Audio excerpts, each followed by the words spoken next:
como muy, muy estúpido. Gusto en saludarlos otra vez. Vamos a ir rumbo al final del capítulo 1. Hay tres temas ahí interesantes para observar, para comentar. Y quizá podríamos empezar rumbo al capítulo 2, pero no tenemos prisa. Decíamos entonces que Pablo lo que está haciendo a los Efesios, lo que está haciendo con su carta, es informarles de lo que ya son en su nueva vida en Cristo, ¿verdad? No les está diciendo, bueno, ahora que ya son cristianos, ahora que ya son seguidores de Jesús, pues ahora hay que hacer esto y esto y esto, y les da una lista de requisitos o de, ¿cómo se llama? Pasos a seguir, ¿verdad? Sino les está informando a los efesios de todo lo que han recibido. Eso es lo que entendemos como la gracia.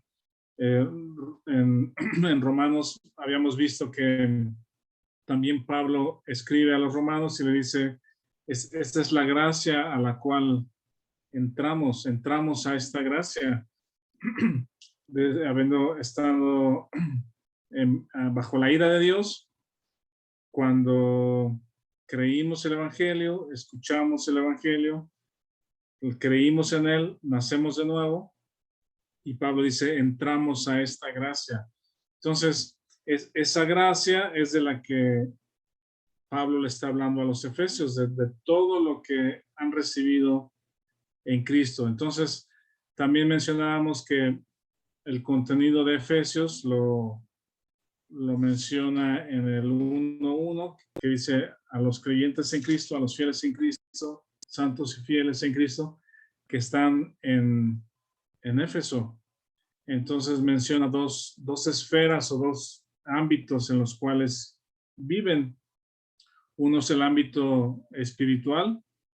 Ahora estamos en Cristo, los creyentes, y también estamos en Éfeso o en Guadalajara o seguimos caminando sobre esta tierra. Entonces, esos dos ámbitos es de donde somos parte, ¿verdad? Entonces, en el ámbito espiritual, Pablo les dice, acuérdense o sepan que fueron elegidos, que fueron predestinados para ser adoptados hijos suyos, que nos hizo aceptos, nos hizo sobreabundar, dice, para con nosotros la gracia.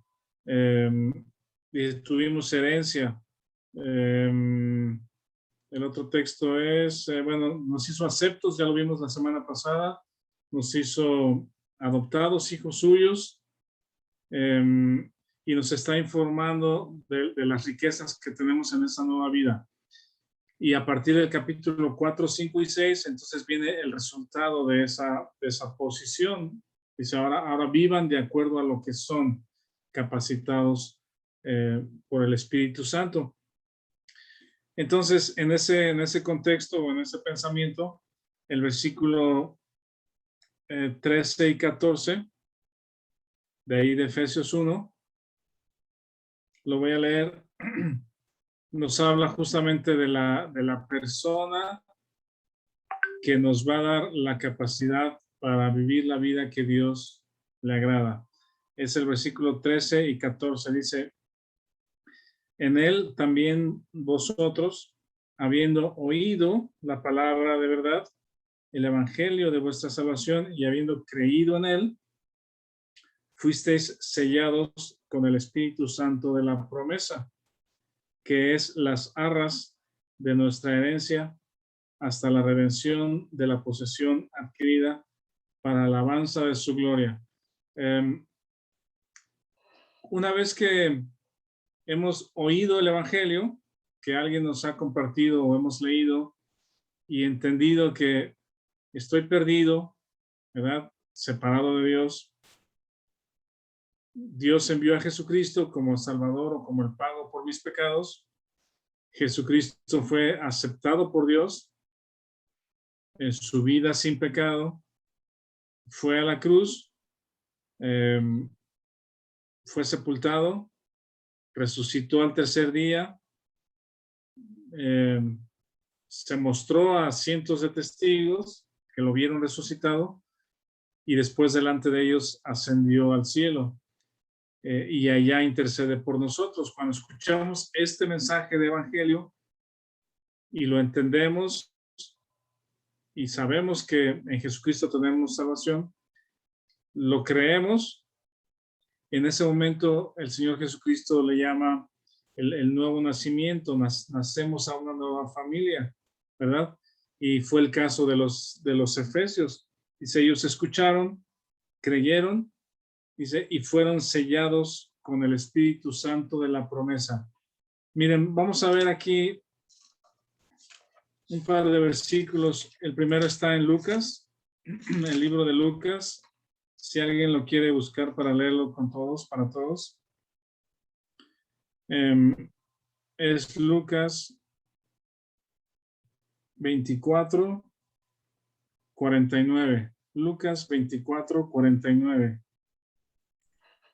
Sí, Rafa. Adelante, Héctor. He aquí, yo enviaré la promesa de mi Padre sobre vosotros, pero quedaos vosotros en la ciudad de Jerusalén hasta que seáis investidos de poder desde lo alto. Gracias. Acuérdense que Lucas es el mismo escritor del libro de los Hechos y Lucas no solamente era médico, pero también hace la función de historiador, ¿verdad? Él diligentemente indaga, pregunta, escribe las cosas que sucedieron con Jesucristo, las escribe en orden, con detalles, y son los documentos que tenemos como el libro de Lucas o el Evangelio de Lucas acerca de Jesús, y luego el libro de los Hechos, que es después de la resurrección y ascensión, la vida de los apóstoles, la primera iglesia en Jerusalén. Y en este texto, Lucas escribe, o Lucas documenta de las últimas palabras que el Señor Jesucristo menciona, y es la promesa del Espíritu Santo. Dice, les enviaré de mi Padre, la promesa de mi Padre sobre vosotros, pero quedaos vosotros en la ciudad hasta que seáis investidos de poder de lo alto. Esa palabra se usa también, mencionamos la otra vez, cuando un candidato presidencial o alguien que gana las elecciones de un país es investido con la banda presidencial, o hacen la ceremonia de investidura, o lleva la ¿cómo se llama? Se le declara, o la ceremonia de presidente, ¿verdad? Y ahora él tiene un montón de atribuciones que antes no tenía, y se representa con la banda presidencial. En el caso de México, el presidente saliente le entrega. Y se convierte en muchas cosas, ¿verdad? Tiene acceso a muchas cosas y poderes que antes no tenía. Entonces, cuando el Señor Jesucristo está por ascender delante de sus discípulos, les recuerda esta promesa, es la promesa de mi Padre, que van a ser investidos con poder de lo alto. Esa es la forma en que le llama al Espíritu Santo. Ahora, el Espíritu Santo no es un superpoder, pues, sino es personalizado, es una persona. El Espíritu Santo es una persona, tiene características de persona, es una de las personas, de las tres personas de la Trinidad. Y el Señor Jesucristo dice a sus discípulos, les conviene que yo me vaya porque va a venir el Espíritu Santo. Y lo que sucede en el libro de los Hechos, si quieren vamos allá, es el cumplimiento de esta promesa de Lucas. En el libro de los Hechos, en el capítulo 2,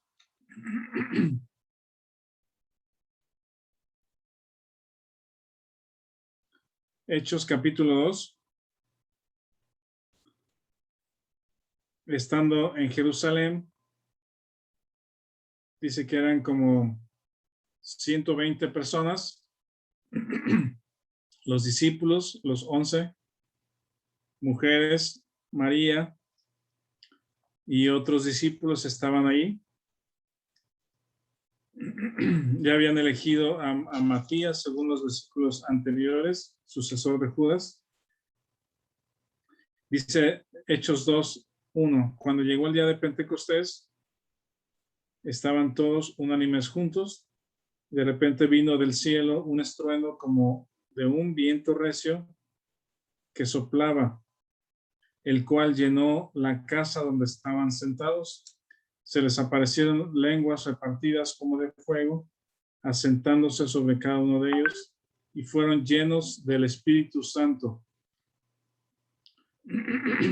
A partir de este momento, el cumplimiento de la promesa de la venida del Espíritu Santo sobre todos los que creen es un hecho que se repite, ¿verdad? Cada persona, a partir del libro de los Hechos, cuando Pedro predica, cuando Pablo predica, cuando Esteban, Felipe, y vemos cómo cada individuo, cada persona creyente se convierte en la morada del Espíritu Santo. El Espíritu Santo, según Efesios que leímos, sella, dice, seréis sellados con el Espíritu Santo. Es un sello permanente, ¿verdad? Viene a vivir en cada uno de los creyentes, y entonces Él es el que nos da la capacidad para vivir la vida que a Dios le agrada, para tener lo que nosotros no podemos generar. Hay algo muy interesante, por ejemplo, que ya también lo revisamos la otra vez, ahí en el libro de Hechos, en el versículo capítulo 4, Hechos capítulo 4. ¿Alguien quiere leer del 1 al 8? Hechos 4 del 1 al 8. Es un texto que hace poquito también revisamos. Hechos 4 del 1 al 8. Si alguien lo lee, por favor.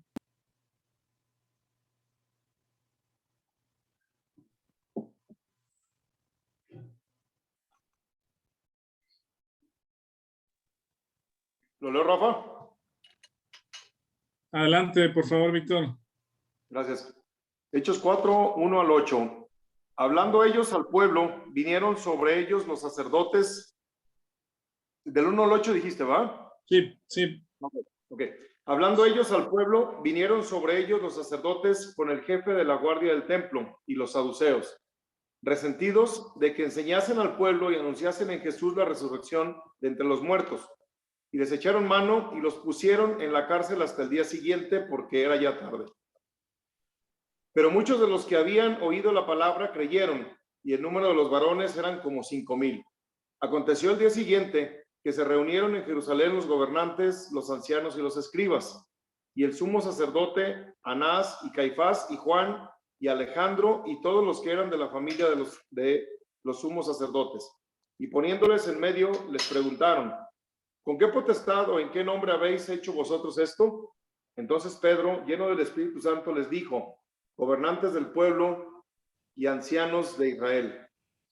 Sí, hasta ahí, porque recién en el capítulo 3, Pedro y Juan iban a la oración, ¿verdad? A la reunión de oración, o al tiempo junto al templo de la oración, y un hombre cojo se acerca o estaba ahí y les rogaba que les diese limosna, y Pedro les dice: no tengo, pero lo que tengo te doy, levántate y anda en el nombre del Señor Jesucristo.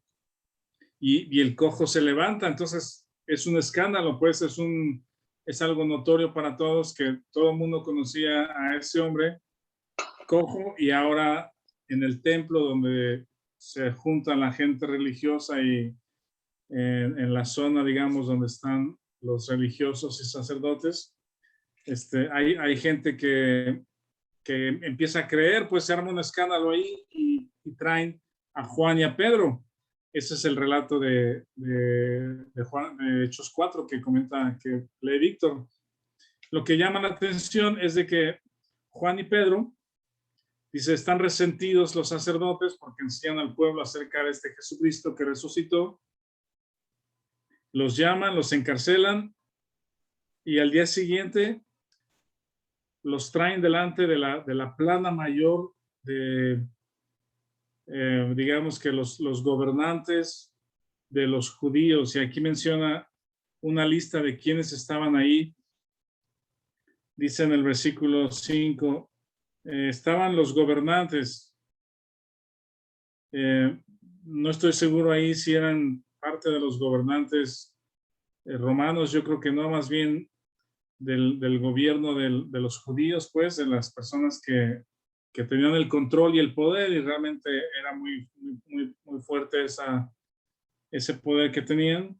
Dice los ancianos, los escribas. Los ancianos eran los representantes de las familias del pueblo.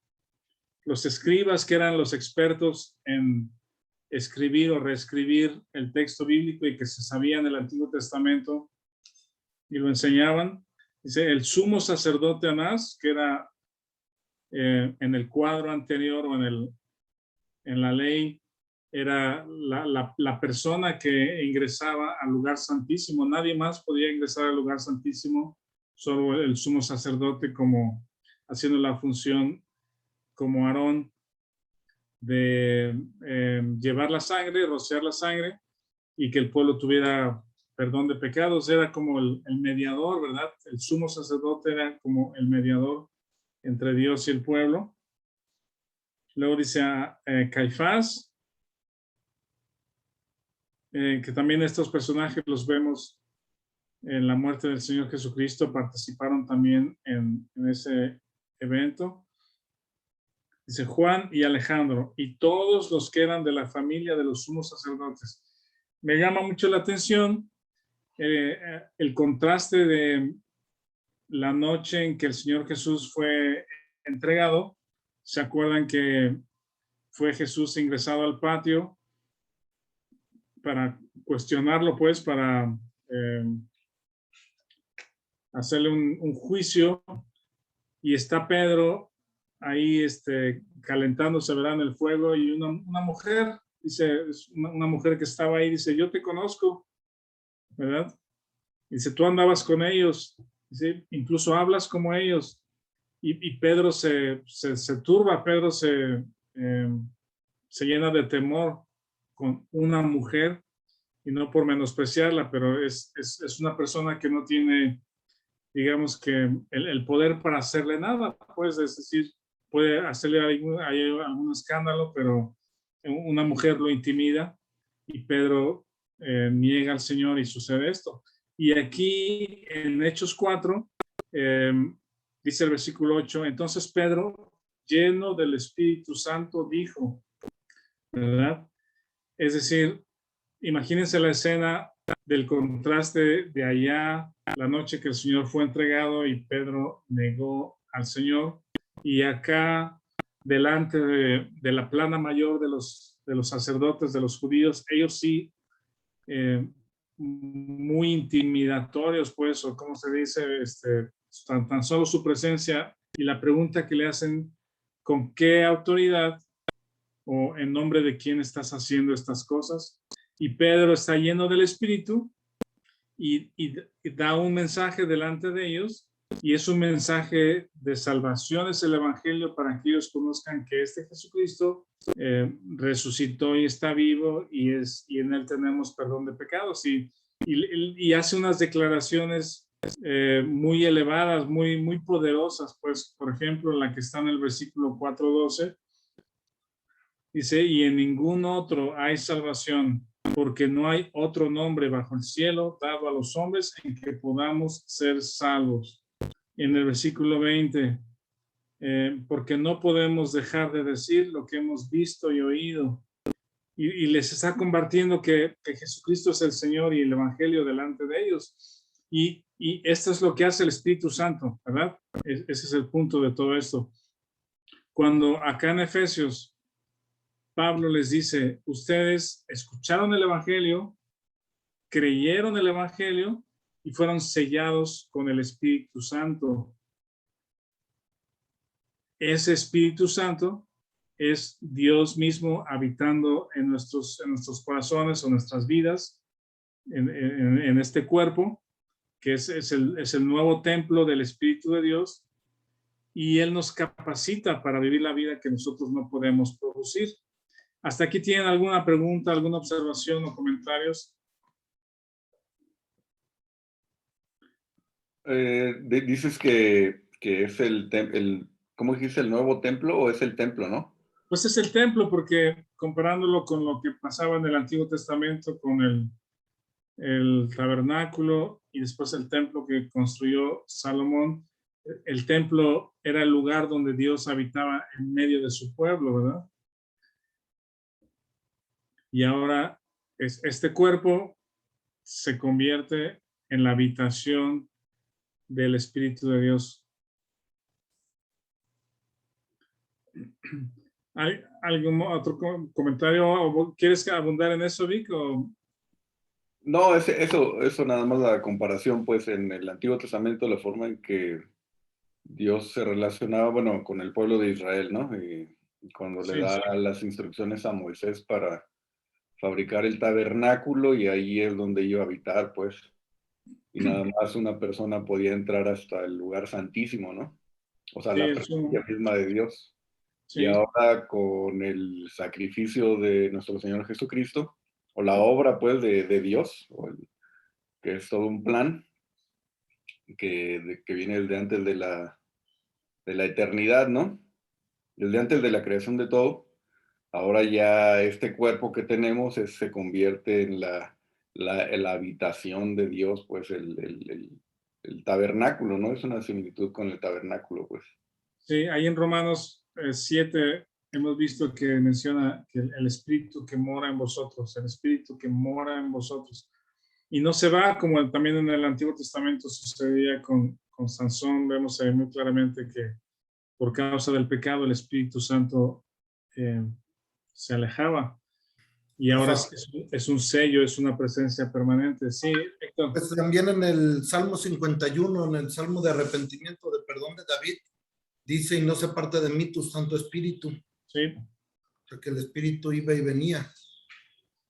Sí, sí, y ahora el creyente es la habitación permanente del Espíritu Santo. ¿Algún otro comentario, observación? Sería parte de la gracia también, ¿no? Eso, la obra que hizo Dios y que nos tocó por creer, que el Espíritu Santo more en la vida del creyente, pues, que haga su Sí, casa, ¿no? sí, es parte de esta gracia. Muy bien. Y bueno, el 14, Efesios 1:14 dice que es las arras de nuestra herencia hasta la redención de la posesión adquirida. Sí, también es una promesa de redención, pues el estado permanente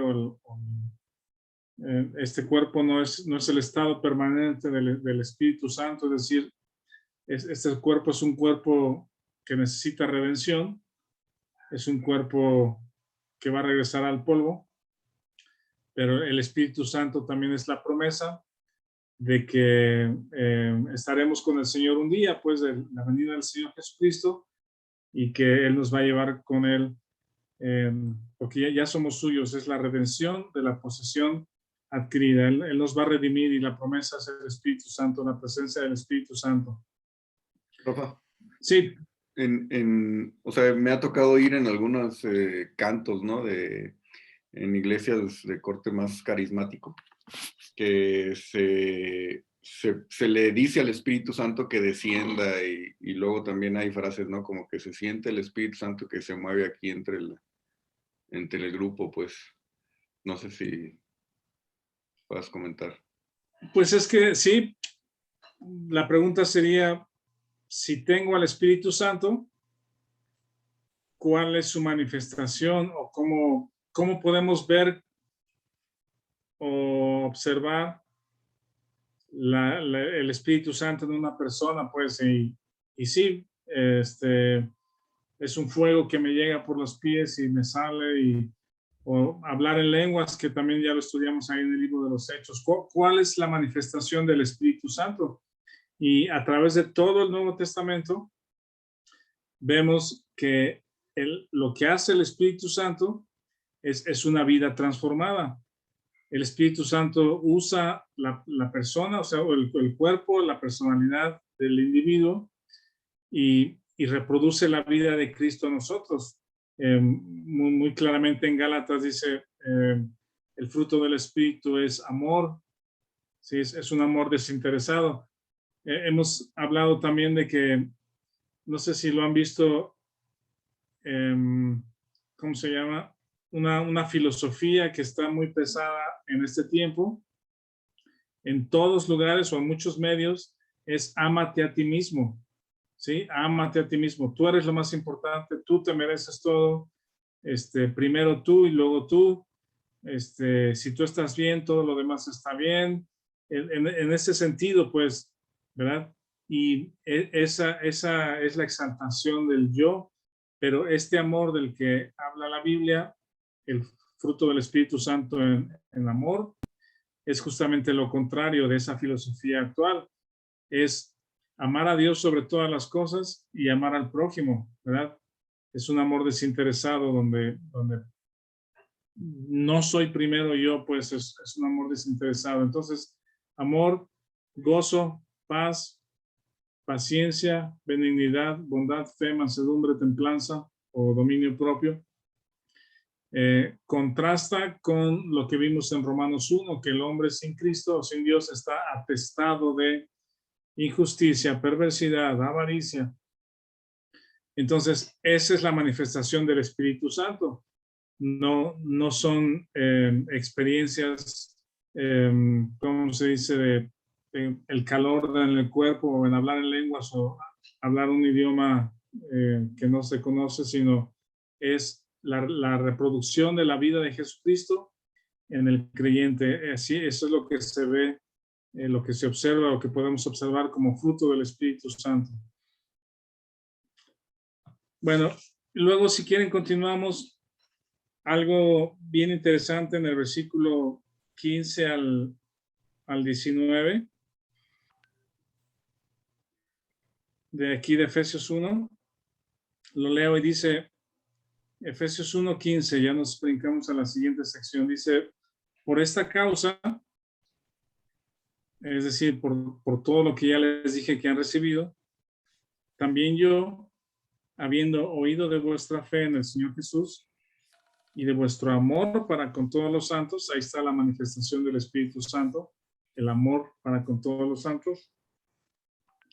No ceso de dar gracias por vosotros, haciendo memoria de vosotros en mis oraciones. Entonces, Pablo les está diciendo, me acuerdo de ustedes, doy gracias a Dios por ustedes, por el amor que veo y que se ve manifestado en sus vidas. Y yo oro por ustedes, doy gracias en mis oraciones. Ahora, ¿qué es lo que Pablo pide? ¿Qué es lo que Pablo pide por los efesios? Esto es lo que pide. El 17.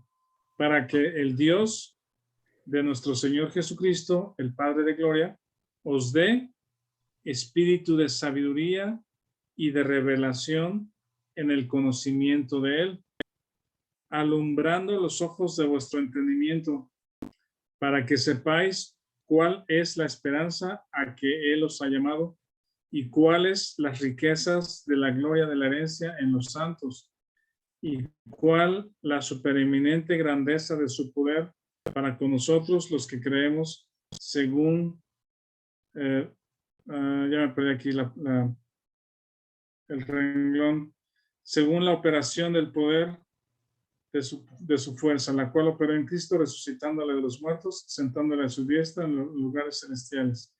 Parece una oración muy complicada, ¿verdad? Lo que Pablo está orando por ellos. Que les dé espíritu de sabiduría y de revelación en el conocimiento de Él. Las últimas palabras de Pedro, cuando él escribe en su segunda carta, dice, antes bien, crecer en la gracia y en el conocimiento de nuestro Señor Jesucristo. Y Pablo está orando por eso, ¿sí? Para que tengamos el entendimiento. Habla como de una revelación.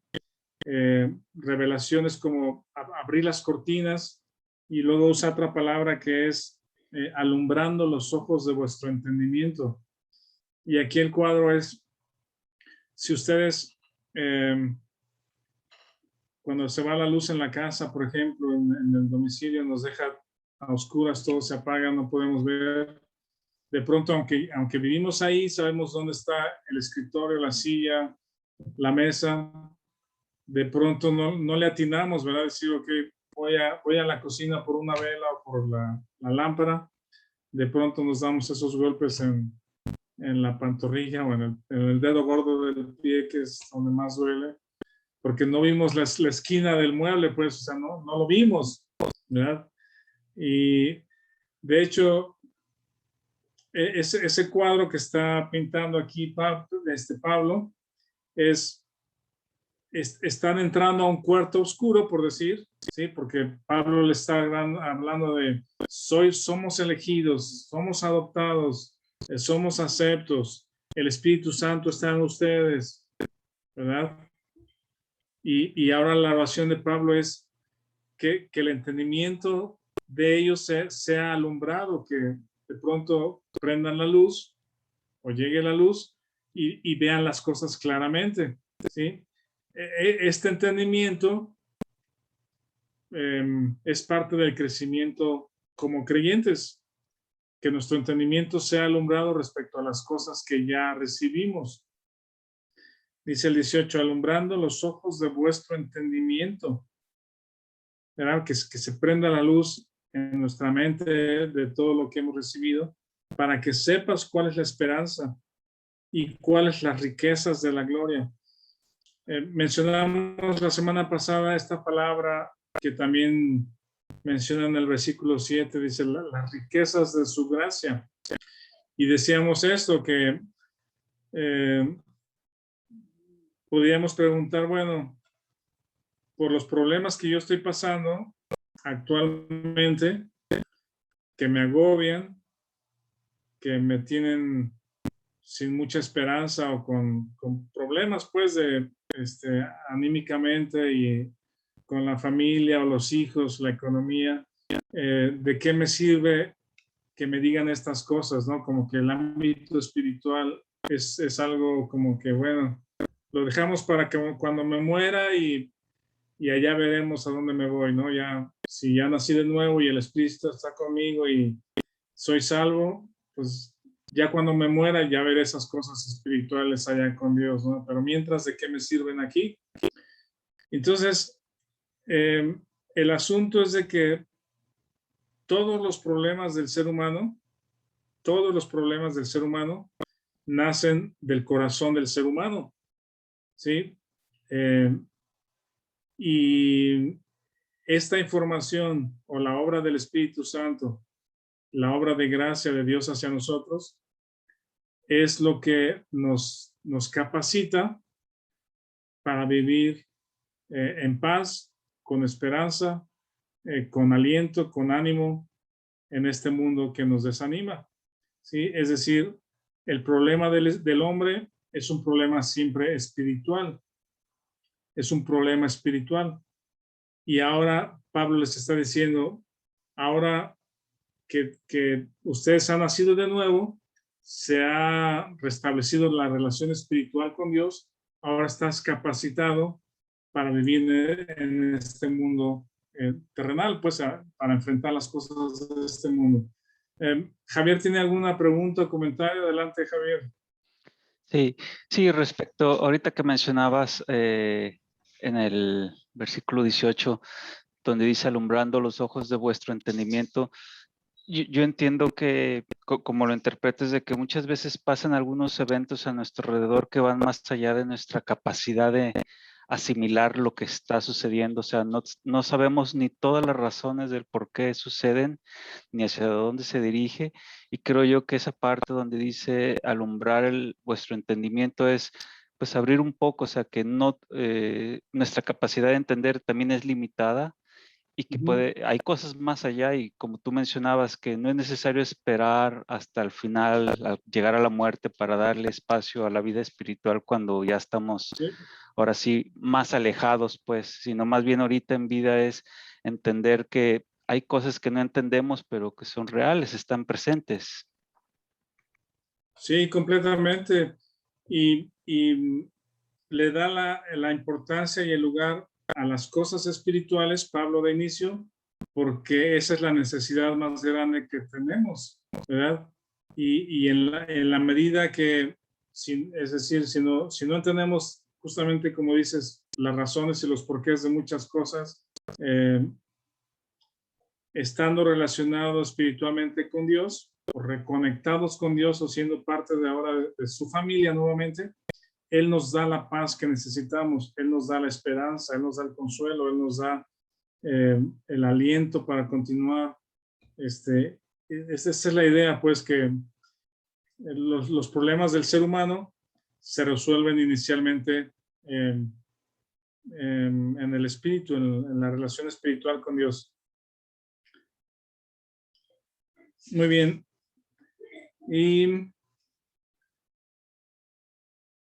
Rafa, vean lo que dice. Sí.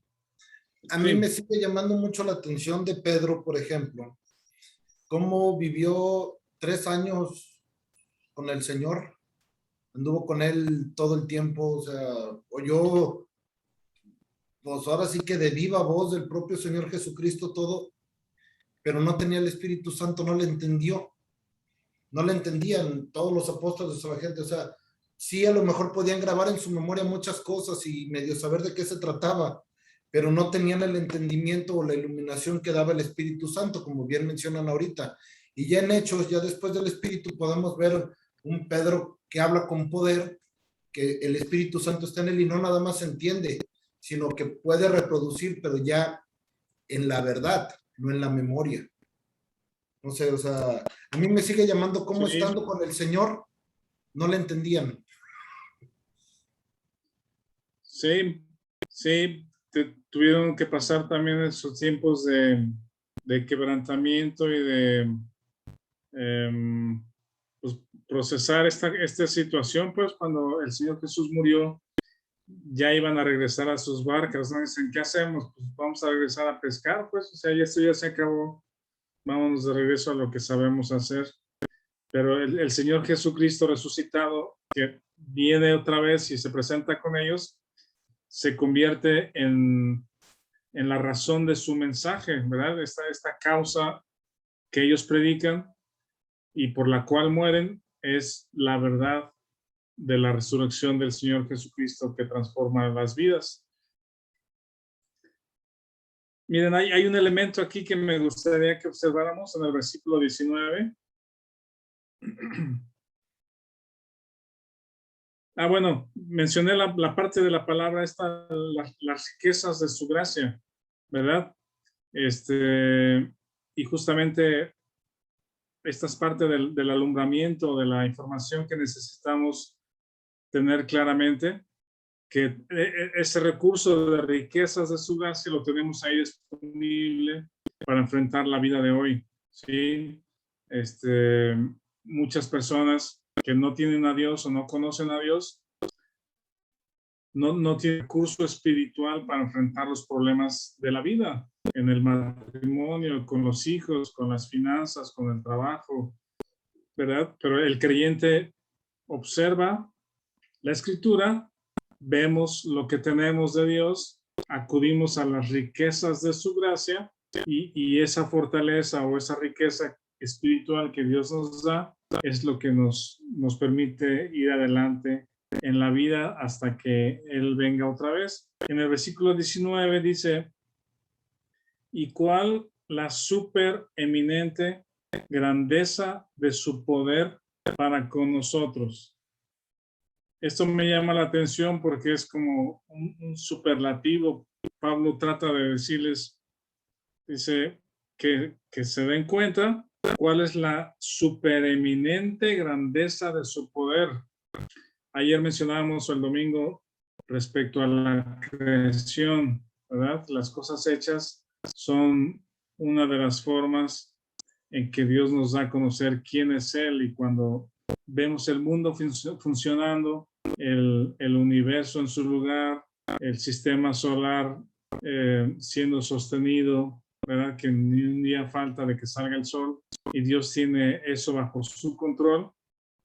Es una forma de ver la supereminente grandeza de su poder. Pero luego dice, con nosotros los que creemos, ¿sí? ¿Qué pasa con el que no cree? El que no cree no recibe. El que no cree no se apropia de lo que ya tiene. Esa es una gran diferencia, o esa es la gran diferencia, ¿sí? De tener una información o tener información nueva de lo que somos y no creerlo. Entonces,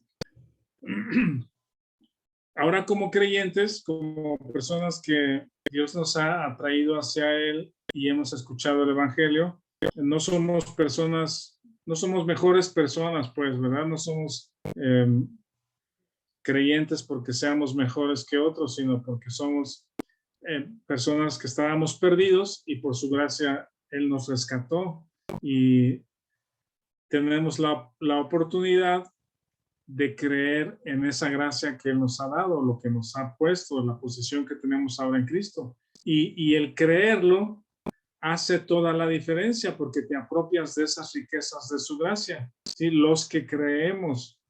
El que no cree no se apropia, no recibe, no se apropia de lo que ya tiene, ¿no? Este ejemplo que hemos dado, muy simple, pues, el tema de que te deposita o te hace una transferencia a tu tarjeta, ¿verdad? Lo voy a repetir para los que no lo han escuchado, pero es algo muy sencillo, pues estás en el súper, traes tu tarjeta para hacer el pago, tú piensas que tienes ahí suficiente saldo para hacer tu compra y vienes con tu carrito y la señorita te dice, pues no pasó su tarjeta, no tiene fondo su tarjeta, ¿verdad? Ya tienes el carrito lleno del súper, y de pronto, bueno, dices, bueno, voy a acudir o a mi papá o a mis hermanos o a mi jefe, a la persona que sabemos que nos puede dar recurso o que nos debe, ¿no? Entonces llamamos, oye papá, mamá, ¿me puedes mandar porque mi tarjeta no pasó?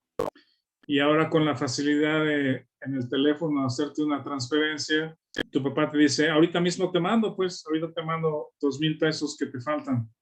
Y el papá te avisa en un mensaje, ya te lo mandé, ¿sí? ¿Qué nos toca a nosotros con el carrito en el cajero? ¿Creerlo o no creerlo? ¿Sí? No ves el dinero. La cosa es si le vas a creer a tu papá o no le vas a creer a tu papá. A lo mejor si dices, no, mi papá siempre me dice lo mismo y nunca me manda nada. Pues, ya van 50 veces que le pido y me dice, ahí te lo mando ahorita. Y entonces no le crees, pues, la historia del lobo. Ahí viene el lobo y no venía, y el día que vino nadie le creyó. Pero si sabes que tu papá es verdadero, te dice la verdad, tiene el recurso para mandártelo. En cuanto tu papá te dice, ya te lo mandé, con esa confianza te acercas al cajero con tus cosas y le dices, ahora sí, señorita, ¿verdad? Pero ¿por qué? ¿Por qué haces eso si es la misma tarjeta? No has visto el dinero, ¿sí? No es dinero que traes ahí en la mano, sino es la misma tarjeta. La diferencia es de que un momento antes no tenías el fondo y al minuto siguiente tu papá, que no te miente y que tiene el recurso, te dice, ya lo tienes. Y con esa confianza le crees y pasas la tarjeta y sales con tu carrito, ¿verdad? Es un ejemplo muy sencillo, pero el hombre carece de poder espiritual por estar alejado de Dios, ¿sí? De ahí surgen todos los problemas del hombre, del ser humano, la violencia, las guerras, los robos, los secuestros, los fraudes, las violaciones, todo lo que sale de la maldad del hombre es por causa de la condición espiritual del hombre. Pero una vez que escuchamos el evangelio, lo creemos, Jesucristo se convierte en nuestro Salvador, nacemos de nuevo a la familia de Dios, somos sellados con el Espíritu de Dios y ahora tienes acceso a las riquezas de su gracia, ¿verdad? Y la clave entonces es, con todo esto que hemos recibido, ¿lo crees o no lo crees? ¿Pasas tu tarjeta o no pasas tu tarjeta? Tenemos toda la seguridad y confianza que Dios no miente, que la Escritura no falla y que si la Biblia lo dice, lo creo. Y entonces Pablo dice en el 19, ¿cuál la supereminente grandeza de su poder para con nosotros los que creemos, según la operación del poder de su fuerza? Y a partir del 20 habla acerca de la resurrección. Dice, esa misma fuerza operó en Cristo, resucitándole de los muertos y sentándole a la diestra en los lugares celestiales. ¿Ven? Eso que sucedió con Pedro, de que no se intimida delante de la plana mayor de los judíos, y les dice, en ningún otro hay salvación. Y les dice, este Jesucristo que ustedes mataron, Dios le ha hecho Señor y Cristo, ¿verdad? Ese es el poder que actúa en nosotros. Y va a haber muchas situaciones en nuestra vida donde vamos a ver esas manifestaciones del Espíritu Santo, no en cosas extrañas de fuego en el cuerpo o de manos levantadas o cosas, idiomas raros, sino en tu forma de vida, ¿verdad?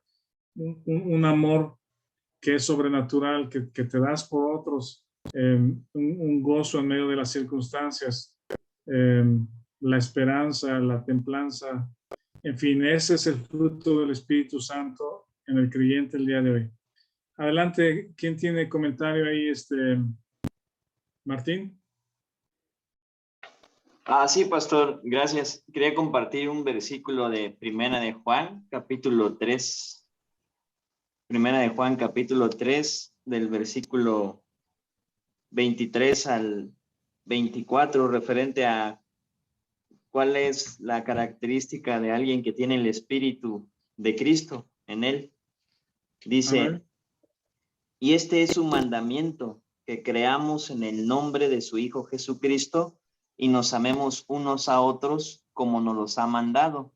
Y el que guarda sus mandamientos permanece en él y él en él. Y en esto sabemos que él permanece en nosotros por el Espíritu que nos ha dado.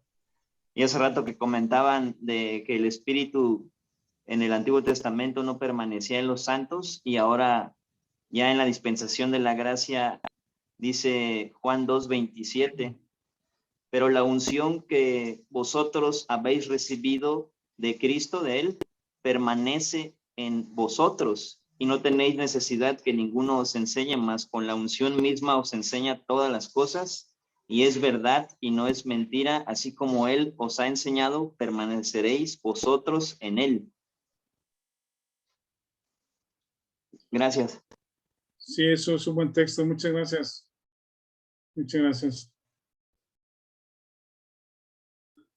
Bueno, si quieren, terminamos con los últimos versículos y aquí comentamos algo. El versículo 20 nos dice, ¿dónde está el Señor Jesucristo ahora? ¿Verdad? Dice, la cual operó en Cristo, resucitando de los muertos y sentándole a su diestra en los lugares celestiales. El Señor Jesucristo ascendió y está sentado a la diestra del Padre. Dice, sobre todo principado y autoridad y poder y señorío, ¿verdad? Él está sobre toda persona, tiene toda autoridad, dice, sobre todo nombre que se nombra, no solo en este siglo, sino también en el venidero. el Señor Jesucristo domina sobre todas las cosas, sobre todas las personas, sobre toda la autoridad. 22, y sometió todas las cosas bajo sus pies y lo dio por cabeza sobre todas las cosas a la iglesia, la cual es su cuerpo, la plenitud de aquel que todo lo llena en todo. Luego podemos abundar en esto, pero en el libro de los Hechos, en el capítulo 2 que leímos, cuando el Espíritu Santo viene sobre los discípulos, comienza lo que llamamos la era de la iglesia, ¿verdad? Este nuevo cuerpo que también aquí en Efesios vamos a estudiar, de los judíos que creyeron en Cristo, de los gentiles o los que no eran judíos que creyeron en Cristo. Dios forma un nuevo cuerpo para este tiempo y le llama la iglesia. La iglesia se compone de todas las personas que han creído en Jesucristo como Salvador. Y podemos mencionar que hay iglesias locales o la iglesia universal. La iglesia está repartida en ciudades, en comunidades, en grupos pequeños, en grupos grandes, pero no se refiere nunca a un lugar, pues no es un edificio, son las personas. Y solo hay una iglesia. Actualmente quizá hay mucha confusión en el mundo de cuál es la iglesia correcta o quién tiene la verdad, o por qué tantos nombres, ¿no? De la iglesia de tal y la otra de la iglesia de tal, y todos tienen sus dirigentes y sus libros sagrados. Y el asunto es de que solo hay un Salvador y es Jesucristo. Y Él compró su iglesia y Él es la cabeza de su iglesia. Y quizá alguna comunidad en alguna ciudad tienen algún nombre en particular, ¿verdad? Por ejemplo, aquí en Guadalajara, por el texto de Timoteo, le llamamos que es la iglesia Palabra Fiel, ¿verdad? Como una forma de expresar lo que creemos, lo que es la palabra de Dios para nosotros, ¿verdad? Es fiel y es verdadera. Pero somos parte de otra iglesia que puede estar en otra ciudad y en otro país, y es una sola iglesia a través de todos los tiempos. El Señor Jesucristo solo tiene un cuerpo, una iglesia que está formada por todos los creyentes de todos los tiempos, que han nacido de nuevo. ¿Aquí tienen algún comentario, alguna pregunta, alguna observación? Yo quisiera comentar, Rafa, lo que ora Pablo por los creyentes en Éfeso. Que no, o sea, su oración no es principalmente porque tengan buenos trabajos y les vaya bien y prosperen. Quizás sí sea un deseo auténtico, pues, pero la oración es eso que comentaste, de que Dios les dé espíritu de sabiduría. Ahora el domingo tuvimos chance de oír y de aprender sobre la sabiduría, ¿no? Sí. De poder ver las cosas desde el punto de vista de Dios. Y que se ha alumbrado los ojos de nuestro entendimiento, o sea, que lo que decía también Javier, que veamos más allá de cosas que no percibimos fácilmente, y eso se va a hacer a través del Espíritu Santo, o sea, es el rol del Espíritu Santo, ¿no? Darnos a entender, enseñarnos, convencernos de pecado, y se me hace súper relevante en medio de este mundo caído y en los cuerpos de corrupción que estamos viviendo, ¿no? Con todo lo que sucede, la violencia, las ideologías, todo lo que está sucediendo en los tiempos que nos tocó vivir. Una persona que no entiende esto, que no conoce al Espíritu Santo, que no conoce a Dios, no va a tener esperanza, pues. Su esperanza va a ser lo que decías hace rato, ¿no? El impulso del hombre ahorita es, ¿cómo soluciona mi bronca ahorita de este mundo caído? Ah, pues voy a salvar al mundo, pues. ¿Cómo le hago para tal cosa? Ah, pues voy a hacer esto. Y siempre la esperanza del hombre actualmente es el mismo hombre, pues, porque no tiene conocimiento de Dios, no tiene conocimiento de la obra del Espíritu Santo y no tiene esperanza de poder, no tiene esperanza para el futuro, pues, y el poder del hombre actualmente en el versículo 19 ahí de Efesios 1 que dice, ¿y cuál es la supereminente grandeza de su poder? El hombre hoy, en los medios de comunicación, en todo, lo vemos, es mi poder, o sea, confiar en mi poder y no en el poder de su fuerza, sino en todo lo que puedo hacer, pues. Entonces, pues gracias a Dios por eso, porque podemos conocer estas verdades. Y me gusta mucho la oración de Pablo. Yo creo que es un buen modelo de oración para la gente, ¿no? Generalmente oramos por nuestras necesidades inmediatas porque nuestra visión es muy corta, pues aún como creyentes, Sí. ¿verdad? No podemos ver la esperanza que ya nos ha sido dada, ¿no? Sí, y el asunto también es que esta parte de en Cristo, que es lo que estamos viendo, las riquezas que tenemos en Cristo, Pablo en los capítulos 4, 5 y 6 los conecta con nuestra vida en Éfeso, o en Guadalajara, o en Monterrey, o en Australia, ¿verdad? Es decir, esto, tu vida, la vida en Cristo, lo que eres en Cristo, se va o se conecta con tu vida aquí mientras estás con tu familia, con tu esposa, en el trabajo. Y miren, por ejemplo, lo que dices, Víctor, es bien interesante porque sales en la mañana sin las riquezas de la gracia, o no sabiéndolas o no creyéndolas, y te vas a enfrentar con un problema en el matrimonio o con los hijos, ¿verdad? O en el trabajo. ¿Cómo vamos a vivir sin las riquezas de su gracia en medio de esa vida? Y el mensaje de Pablo es, ahora vive de acuerdo a lo que eres. Si creemos las riquezas de su gracia, ahora sí salimos, y cuando tengo una situación en la casa, en el matrimonio, la instrucción es, ama a tu esposa, sirve a tu esposa, da tu vida por ella, ¿verdad? Y eso es imposible de hacer cuando el amor se acaba, ¿verdad? Ese es el concepto que tenemos o que tiene el mundo del matrimonio, es que a los 5, 6, 10 años, pues ya me divorcio de mi esposa porque el fuego del amor ya se acabó. Pues exacto, porque es tu amor, o está tu fuente, eres tú mismo, y sí, se acabó. No tienes amor superior que dar, pero justamente cuando tienes el amor de Jesucristo o la vida de Cristo en ti, sellado por el Espíritu Santo, Él nos capacita para amar más allá de nuestra capacidad, más allá de nuestras fuerzas, amar una vez y otra vez y otra vez. Y de esa parte, digamos que la parte práctica o de la conducta está muy interesante en los capítulos 4, 5 y 6. O sea, no es pura teoría de las cosas espirituales que no nos sirven para nada, sino justamente Pablo dice, oigan, tienen las riquezas de esta gracia y eso les capacita para vivir en el matrimonio, con los hijos, en el trabajo, con los problemas de todos los días. Si quieren, aquí le dejamos, ya son 8:30. Muchas gracias a todos. Que tengan buena semana.